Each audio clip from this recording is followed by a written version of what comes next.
પ્રથમ પ્રશ્ન છે મોટર વાહન અધિનિયમ 1988 મુજબ પબ્લિક સર્વિસ વ્હીકલની વ્યાખ્યા કઈ કલમમાં આપવામાં આવી છે? મોટર વાહન અધિનિયમ 1988 ના પ્રકરણ નંબર 1 ની અંદર કુલ 2 કલમો છે. એમાં પહેલી કલમ છે એ સંક્ષિપ્ત રૂપ માટે છે, એટલે કે ટૂંકું નામ. ગુજરાત સ્ટેટ રોડ ટ્રાન્સપોર્ટ કોર્પોરેશનનું ટૂંકું નામ GSRTC એ દર્શાવવામાં આવ્યું છે કલમ નંબર 1 ની અંદર. અને કલમ નંબર 2 છે એ છે અલગ અલગ વ્યાખ્યાઓને લગતી, જેમ કે પબ્લિક સર્વિસ વ્હીકલની વ્યાખ્યા કઈ કલમમાં આપવામાં આવી છે. ત્યાર પછી કોન્ટ્રાક્ટ કેરેજની વ્યાખ્યા, સ્ટેજ કેરેજની વ્યાખ્યા, આવી અલગ અલગ વ્યાખ્યા છે એ કઈ કલમમાં આપવામાં આવી છે. આવો પ્રશ્ન પરીક્ષાની અંદર આવવાની સંભાવનાઓ પૂરેપૂરી છે, તો ખાસ યાદ રાખજો, આગળ એને લગતા પ્રશ્નો આવશે. તો આ પ્રશ્નનો સાચો જવાબ છે કલમ નંબર 2 ની પેટા કલમ 35 ની અંદર પબ્લિક સર્વિસ વ્હીકલની વ્યાખ્યા આપી છે. ખાસ યાદ રાખજો, પબ્લિક સર્વિસ વ્હીકલની વ્યાખ્યા આપી છે કલમ નંબર 2 ની પેટા કલમ 35 માં.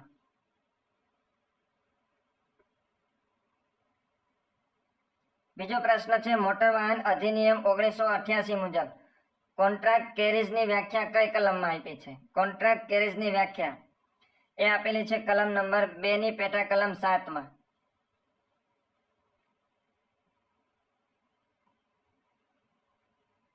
મોટર વાહન અધિનિયમ 1988 મુજબ સ્ટેજ કેરેજની વ્યાખ્યા કઈ કલમમાં આપવામાં આવી છે? સ્ટેજ કેરેજની વ્યાખ્યા આપવામાં આવી છે કલમ નંબર 2 ની પેટા કલમ 40.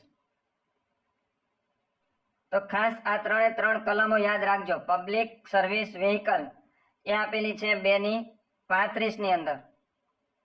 ત્યાર પછી કોન્ટ્રાક્ટ કેરેજ આપેલી છે 2 ની 7 ની અંદર. અને સ્ટેજ કેરેજ એ આપેલી છે 2 ની પેટા કલમ 40 ની અંદર.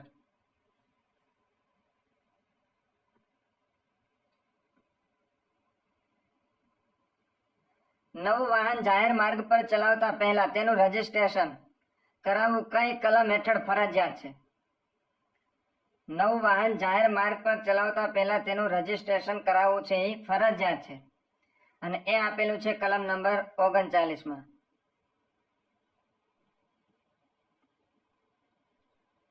મોટર વાહન અધિનિયમની કલમ 192 એ ક્યાં ગુના સાથે સંબંધિત છે?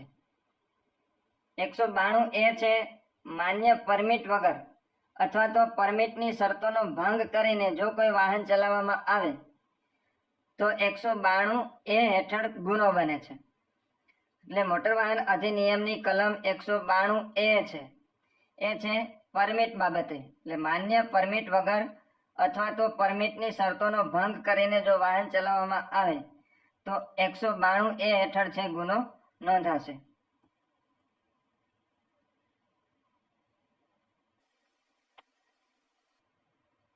મોટર વાહન અધિનિયમની સામાન્ય દંડની જોગવાઈ કઈ કલમમાં આપેલી છે? સામાન્ય દંડની જોગવાઈ એટલે એનો મતલબ એમ થશે કે જેના માટે અલગથી દંડની જોગવાઈ કરવામાં ન આવી હોય, એવો ગુનો કે જેના માટે અલગથી દંડની જોગવાઈ કરવામાં ન આવી હોય એવો દંડ એટલે સામાન્ય દંડ. તો સામાન્ય દંડની જોગવાઈ કરવામાં આવી છે કલમ નંબર 177 માં. ત્યાં પછીનો પ્રશ્ન છે ટેલ ગેટિંગ કરવાથી સૌથી વધુ કયા પ્રકારનો અકસ્માત થવાની શક્યતા રહે છે? ટેલ ગેટિંગ એટલે આગળ જે કોઈ વાહન જઈ રહ્યું હોય એમની એકદમ નજીકમાં પાછળ વાહન ચલાવવામાં આવે તો એમને કહેવામાં આવે છે ટેલ ગેટિંગ. ને જ્યારે ટેલ ગેટિંગ કરવાથી રિયર એન્ડ કોલિઝન પ્રકારના અકસ્માત થવાની સંભાવનાઓ વધી જાય છે. આ પ્રકારનો અકસ્માત સામાન્ય રીતે આગળનું જે વાહન હોય એ અચાનક બ્રેક મારે ત્યારે પૂરતું અંતર ન રાખવાના કારણે અકસ્માત થવાની શક્યતા વધતી હોય છે.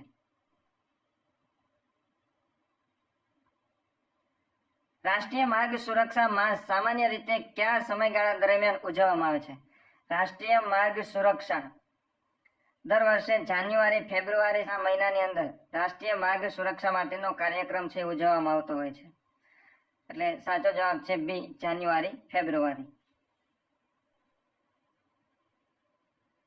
નેશનલ રોડ સેફ્ટી બોર્ડનું મુખ્યાલય ક્યાં આવેલું છે? તો નેશનલ રોડ સેફ્ટી બોર્ડનું મુખ્યાલય આવેલું છે નવી દિલ્હી ખાતે.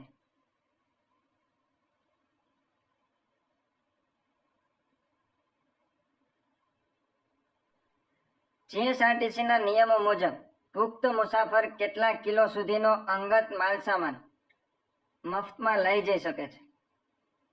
કોઈ એક મુસાફર છે એ પોતાની સાથે કુલ કેટલા કિલો સુધીની વસ્તુઓ છે ફ્રીમાં લઈ જઈ શકે છે? જવાબ છે 25 કિલો.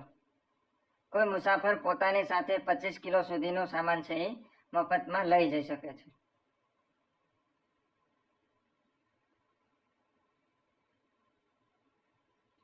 પાણી પહેલા પાળ બાંધવી કહેવતનો અર્થ શું થાય?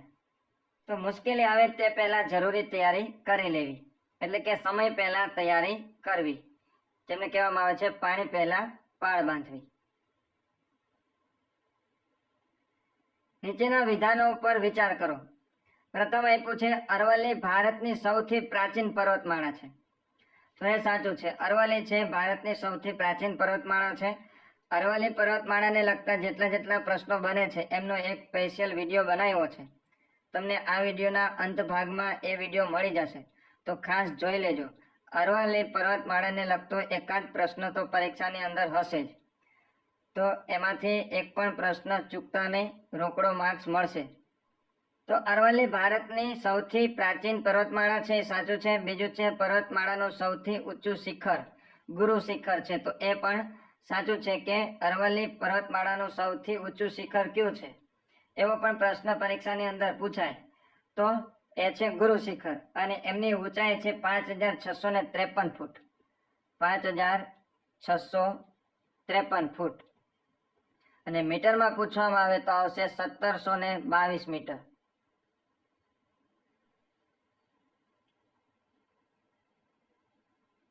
ત્યાર પછી 3:40 વાગ્યે કલાક અને મિનિટ કાંટા વચ્ચેનો નાનો ખૂણો કેટલો હશે? 3:40 કલાકે મિનિટ કાંટો અને કલાક કાંટા વચ્ચેનો ખૂણો કેટલો હશે એ આપણે ગોતવાનું છે. ગણતરી સરળ રીતે થઈ શકે, તમે વ્યવસ્થિત રીતે સમજી શકો એટલા માટે આપણે ઘડિયાળ છે મૂકી છે. આવો પ્રશ્ન જ્યારે પૂછાય ત્યારે ખાસ તમને એકદમ શોર્ટ પદ્ધતિ આપું છું, યાદ રાખી લેજો. એકદમ શોર્ટ પદ્ધતિ, ગમે તેવો અઘરો પૂછાય, મિનિટ કાંટો અને કલાક કાંટા વચ્ચેનો ખૂણો ગોતવાનો થાય ત્યારે કેવી રીતના ગોતું. એમાં બે વસ્તુ તમારે ખાસ યાદ રાખવાની. એક તો બે અંક વચ્ચેનો જે ખૂણો બને છે એ 30 ડિગ્રીનો બને, આટલું યાદ રાખવાનું તમારે. બે અંક વચ્ચેનો ખૂણો એટલે કે 1 થી 2 30 ડિગ્રી, 2 થી 3 30 ડિગ્રી, એવી રીતના 3 થી 4 દરેક અંક વચ્ચે કુલ કેટલા ડિગ્રીનો ખૂણો બનશે? 30 ડિગ્રીનો. બીજું, મિનિટ કાંટો જો બારે હોય, મિનિટ કાંટો બારે હોય અને 60 મિનિટ ચાલે, 60 મિનિટ ચાલે, ટૂંકમાં કહીએ તો મિનિટ કાંટો 60 મિનિટ ચાલે,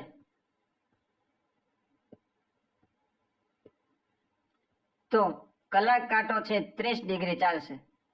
મિનિટ કાંટો 60 મિનિટ ચાલે તો કલાક કાંટો કેટલા ડિગ્રી ચાલશે? 30 ડિગ્રી. એટલે 3 હશે તો 4 આવશે. 3 વાગ્યા હોય, મિનિટ કાંટો બારે હોય અને કલાક કાંટો 3 હોય. મિનિટ કાંટો છે એ 60 મિનિટ ચાલે ને બારે આવે પાછો, તો કલાક કાંટો છે ક્યાં આવી જશે? 4 આવી જશે. એટલે બે અંક વચ્ચેનો ખૂણો કેટલો બને છે? 30 ડિગ્રીનો. એટલે 60 મિનિટ કાંટો ચાલે ત્યારે કલાક કાંટો કેટલા ડિગ્રી ચાલશે? 30 ડિગ્રી. બે વસ્તુ તમારે યાદ રાખવાની છે કે બે અંક વચ્ચેનો ખૂણો 30 ડિગ્રી બને છે અને મિનિટ કાંટો છે એ 60 મિનિટ ચાલે ત્યારે કલાક કાંટો છે એ 30 ડિગ્રી ચાલશે. હવે 3:40 મિનિટ એટલે આપણે 3 થી 8 સુધી ગણતરી કરવાની છે. બે અંક વચ્ચે 30 ડિગ્રીનો ખૂણો બને છે, તો 1 2 3 4 અને 5, 30 ગુણ્યા 5 કરશો આપણે. 30 ગુણ્યા 5 એટલે 5 તેરી 15, કુલ 150 ડિગ્રીનો ખૂણો બનશે. પરંતુ મિનિટ કાંટો છે 40 મિનિટ ચાલે છે તો કલાક કાંટો પણ ચાલશે. હવે આપણે જોયું તો કે મિનિટ કાંટો 60 મિનિટ ચાલે ત્યારે કલાક કાંટો 30 ડિગ્રી ચાલે. હવે કીધું છે મિનિટ કાંટો કેટલા મિનિટ ચાલે છે? 40 મિનિટ ચાલે છે. એટલે 40 મિનિટ ચાલે તો કલાક કાંટો કેટલા ડિગ્રી ચાલશે? ત્રિરાશિ મૂકીએ તો 40 ગુણ્યા 30 ભાગ્યા 60, છેદ ઉડાડશો તો અહીંયા આવશે 2 અને 40 ભાગ્યા 2 કરશો એટલે આવશે 20. કલાક કાંટો છે 3 થી થોડોક આગળ વધે છે. 3 થી કેટલો આગળ વધશે તો કે 20 ડિગ્રી. હવે 3 થી 8 સુધી આપણે જોયું તો કેટલા ડિગ્રી થાય 150. 150 માંથી કલાક કાંટો 20 ડિગ્રી હાલી જાય છે એટલે 150 માંથી આપણે 20 બાદ કરશું એટલે આવશે 130. જે આપણે અહીં પૂછ્યું ઓપ્શનમાં સી.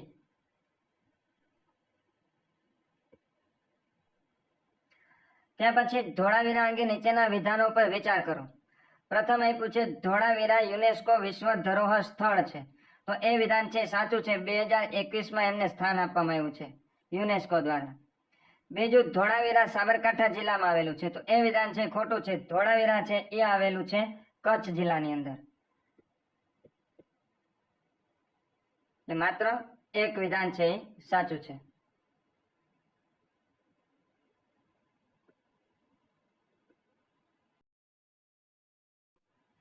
ભારતમાં પ્રથમ સ્વતંત્ર દિલ્હી સલ્તનતની સ્થાપના કોના દ્વારા કરવામાં આવી હતી? ભારતની અંદર પ્રથમ સ્વતંત્ર દિલ્હી સલ્તનતની સ્થાપના કરનાર નીચેનામાંથી કોણ છે? તો એ છે કુતુબુદ્દીન ઐબક. કુતુબુદ્દીન ઐબક કે જેમણે 1206માં દિલ્હીમાં સ્વતંત્ર દિલ્હી સલ્તનતની સ્થાપના કરી હતી.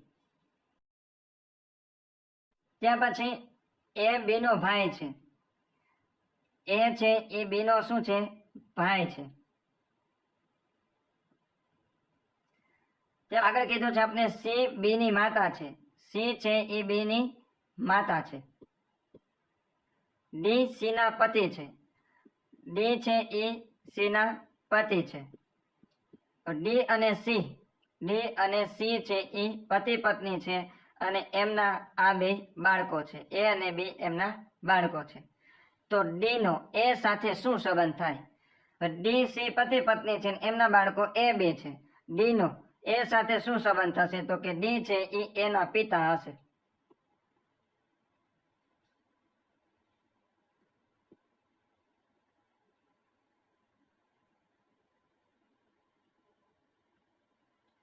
નીચેનામાંથી સાચી જોડણી કઈ છે?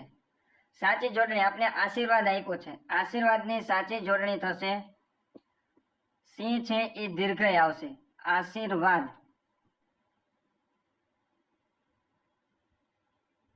જે આપણે આપેલું છે ઓપ્શનમાં બી.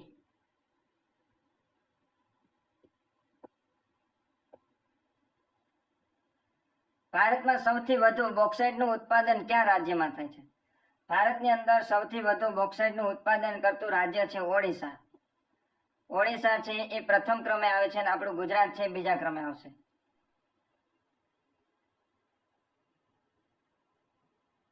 જે ક્યારેય વૃદ્ધ ન થાય તેના માટે એક શબ્દ કયો છે?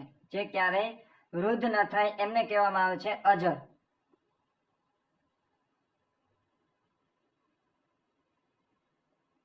માન્ય પરમિટ વગર સ્ટેજ કેરેજ ચલાવવા બદલ કઈ કલમ હેઠળ કાર્યવાહી થાય છે? દર્શક મિત્રો આ બાબતનો પ્રશ્ન છે આપણે આગળ જોયો છે કે કઈ એવી કલમ છે કે જેમાં પરમિટ લેવી ફરજિયાત છે એવું દર્શાવવામાં આવ્યું છે. એટલે કે કઈ કલમ હેઠળ પરમિટ લેવી ફરજિયાત છે સ્ટેજ કેરેજ માટે? ઓપ્શન આપ્યો છે કલમ 39, કલમ 192A, કલમ 184 અને કલમ 177. આનો જવાબ તમારે કમેન્ટ બોક્સની અંદર લખવાનો છે કે માન્ય પરમિટ વગર સ્ટેજ કેરેજ ચલાવવા બદલ કઈ કલમ હેઠળ કાર્યવાહી થઈ છે.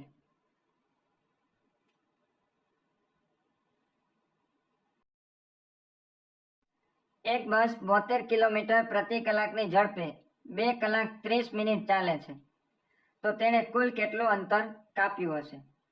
એક બસ છે જે 72 કિલોમીટર પ્રતિ કલાકની ઝડપે ચાલે છે અને 2 કલાક 30 મિનિટ એટલે કે 2.5 કલાક ચાલે છે. તો 72 ગુણ્યા 2.5 કરશું. 72 ગુણ્યા 2.5 એટલે આવશે 180.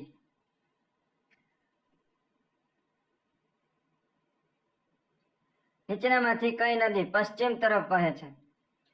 પશ્ચિમ તરફ વહેતી નદી છે નર્મદા નદી.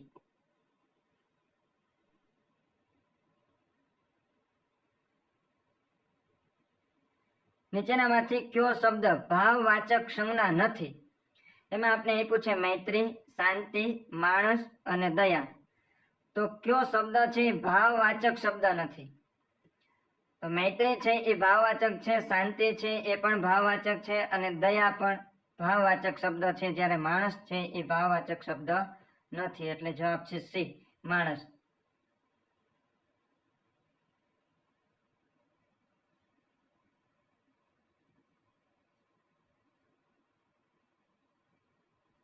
ચંદ્રગુપ્ત મૌર્યના દરબારમાં આવેલ ગ્રીક રાજદૂત કોણ હતો? ચંદ્રગુપ્ત મૌર્યના દરબારમાં આવેલ ગ્રીક રાજદૂત એ હતા મેગસ્થનીસ.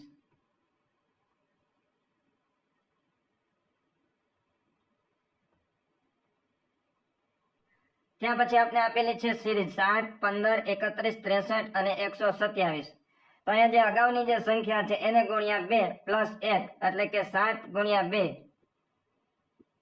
થશે 14 પ્લસ 1 એટલે 15. એવી જ રીતના 15 ગુણ્યા 2 30 થશે, પ્લસ 1 કરશું એટલે આવશે 31. એવી જ રીતના 63 આવશે. એવી જ રીતના 127 અને 127 ગુણ્યા 2 કરીએ, 127 ગુણ્યા 2 કરશું એટલે આવશે 254, પ્લસ 1 કરશું એટલે આવશે 255.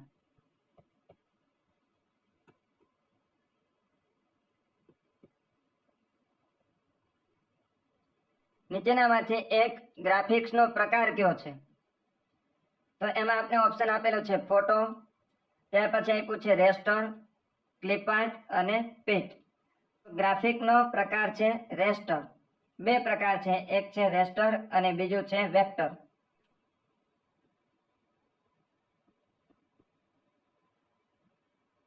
ગ્રાફિક્સમાં બે પ્રકાર છે. પહેલો છે રેસ્ટર, જે પિક્સેલ આધારિત છે, પિક્સેલ આધારિત, અને વેક્ટર છે એ લાઈન આધારિત છે, લાઈન અથવા તો શેપ.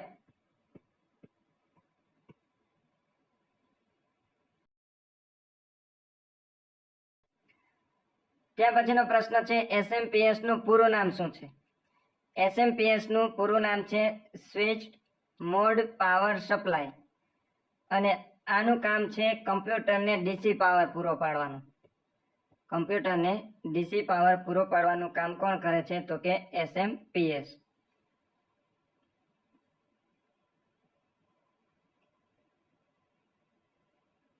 એમએસ વર્ડમાં પેજને ઊભું દર્શાવવા માટે કયો વિકલ્પ વપરાય છે? પેજને ઊભું દર્શાવવા માટે પોર્ટ્રેટ, આડું દર્શાવવા માટે લેન્ડસ્કેપ.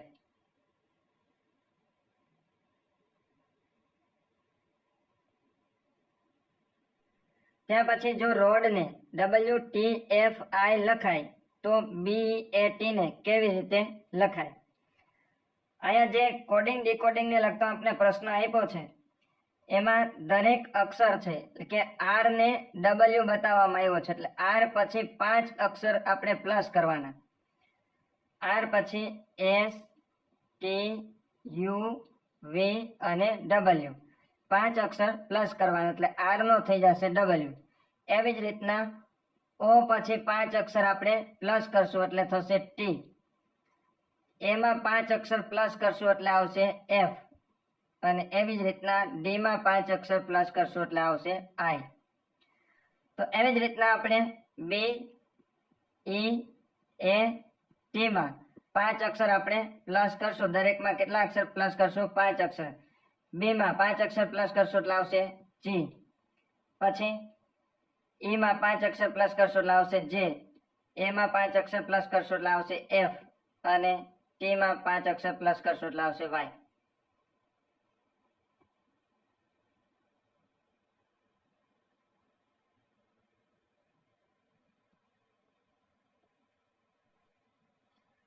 CD-ROM નું પૂરું નામ શું છે?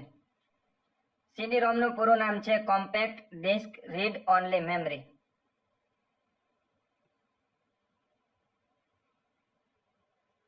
એક વેબસાઇટ પરથી બીજી વેબસાઇટ પર ફરવાની પ્રક્રિયાને શું કહે છે? એક વેબસાઇટ પરથી બીજી વેબસાઇટ પર ફરવાની જે પ્રક્રિયા છે એને કહેવામાં આવે છે સર્ફિંગ.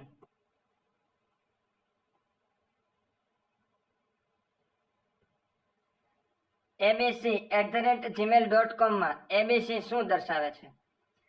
abc@gmail.com ની અંદર જે પ્રથમ abc આપેલ છે એ છે યુઝર નેમ. જ્યારે @ છે એ એક સિમ્બોલ છે. જીમેલ છે એ ડોમેન નેમ છે. જીમેલ છે એ શું છે? ડોમેન નેમ છે. અને .com છે એ ડોમેન નેમનો પ્રકાર છે.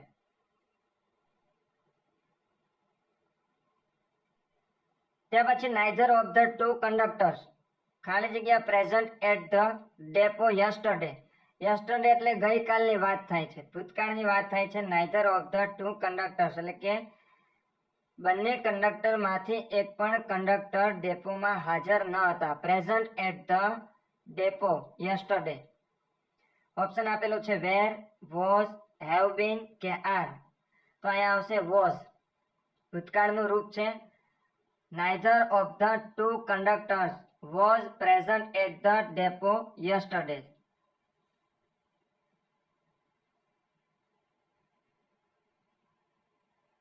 Choose the correct preposition. The passengers are waiting. ખાલી જગ્યા the bus. બસની રાહ જોઈ રહ્યા છે. કોણ? તો કે પેસેન્જર. તો એમાં શું આવશે? એટ, ફોર, ઓન કે વિથ?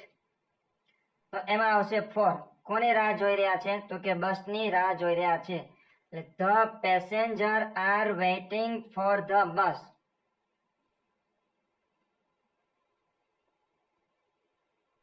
ત્યાં પછીનો પ્રશ્ન છે he is ખાલી જગ્યા European but his wife is ખાલી જગ્યા ઇન્ડિયન. આર્ટિકલ આપણે મૂકવાનો છે યુરોપિયન. યુરોપિયન નો ઉચ્ચાર છે યુ થી થાય છે, એટલે વ્યંજન થી થાય છે. વ્યંજન થી થતો હોય ત્યારે આગળ આવશે એ, અને ઇન્ડિયન છે એ સ્વરથી એમનો ઉચ્ચાર થાય છે, એટલે અહીંયા આવશે N. he is a European but his wife is an Indian.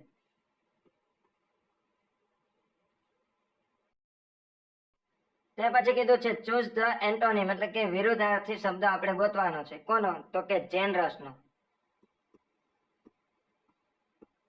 જેનરસ. જેનરસ નો મતલબ થશે ઉદાર. અને એનો વિરોધાર્થી થશે સેલ્ફિશ. સેલ્ફિશ એટલે સ્વાર્થી.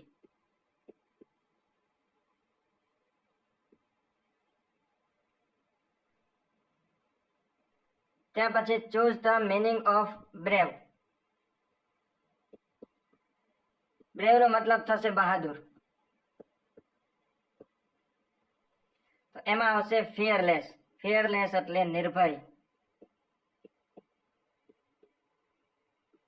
અથવા તો જે ડરપોક નથી તે fearless. A person who write poems is called એટલે કે જે પોએમ્સ લખે છે એમને શું કહેવામાં આવે છે? એટલે કે જે કવિતા લખનાર છે, કવિતા લખનાર છે એમને શું કહેવામાં આવે છે? પોએટ. પોએટ એટલે કવિ. પોએટ. પોએટ એટલે કવિ.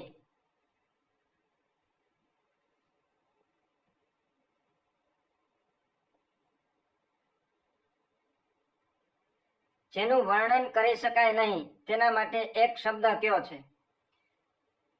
એમને કહેવામાં આવે છે અવર્ણનીય. અવર્ણનીય એટલે જેનું વર્ણન કરી શકાય નહીં તેવું.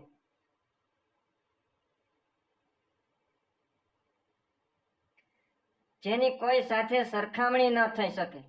જેની કોઈ સાથે સરખામણી ન થઈ શકે તેના માટે એક શબ્દ કયો છે?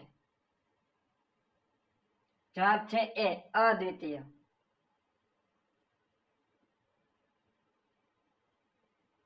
હડપ્પા સંસ્કૃતિનું સૌથી મોટું સ્થળ કયું છે? હડપ્પા સંસ્કૃતિનું સૌથી મોટું સ્થળ છે એ આવેલું છે હરિયાણાની અંદર, અને એ છે રાખીગઢી.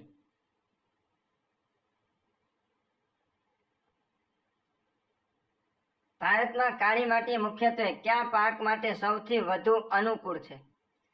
પ્રશ્ન ખાસ સમજો. ઘઉં, ચોખા, કપાસ, શેરડી, તો આ બધા માટે કાળી માટી અનુકૂળ આવે છે, પરંતુ પ્રશ્ન એવો છે કે સૌથી વધુ કોના માટે અનુકૂળ છે? તો એ આવશે કપાસ માટે. કાળી માટી સૌથી વધુ છે એ કપાસ માટે અનુકૂળ છે.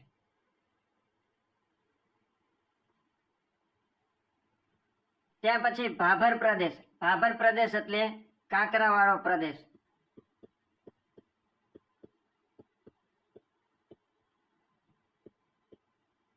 અથવા તો પટ્ટો, કાંકરાવાળો પટ્ટો. ભાભર પ્રદેશ મુખ્યત્વે ક્યાં જોવા મળે છે? એ જોવા મળે છે હિમાલયની તળેટીમાં, હિમાલયની તળેટીમાં. ખાવડા રિન્યુએબલ એનર્જી પાર્ક કયા ભૌગોલિક પ્રદેશમાં આવેલો છે? ખાવડા રિન્યુએબલ એનર્જી પાર્ક છે એ આવેલું છે કચ્છના મોટા રણની અંદર. વિદ્યા શબ્દનું યોગ્ય વિશેષણ કયું છે? વિદ્યા શબ્દનું વિશેષણ છે વિદ્વાન.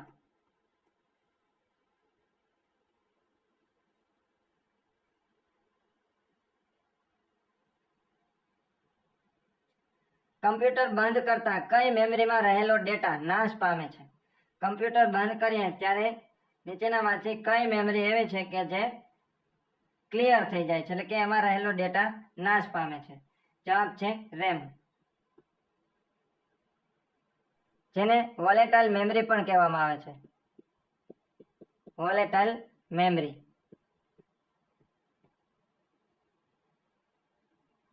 નીચેનામાંથી કયો શબ્દ ભાવવાચક સંજ્ઞા છે? ઓપ્શન છે માણસ, દયા, છોકરો કે શિક્ષક. ભાવવાચક સંજ્ઞા એ છે દયા. જેનો પરાજય થઈ શકે નહીં તેના માટે એક શબ્દ કયો છે? જેનો પરાજય થઈ શકે નહીં એમને કહેવામાં આવે છે અજય.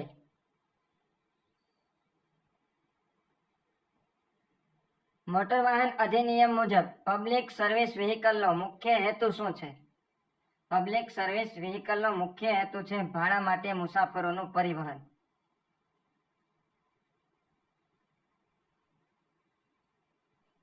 દર્શક મિત્રો, આ વિડીયોનો છેલ્લો પ્રશ્ન, કોન્ટ્રાક્ટ કેરેજનું યોગ્ય ઉદાહરણ કયું છે?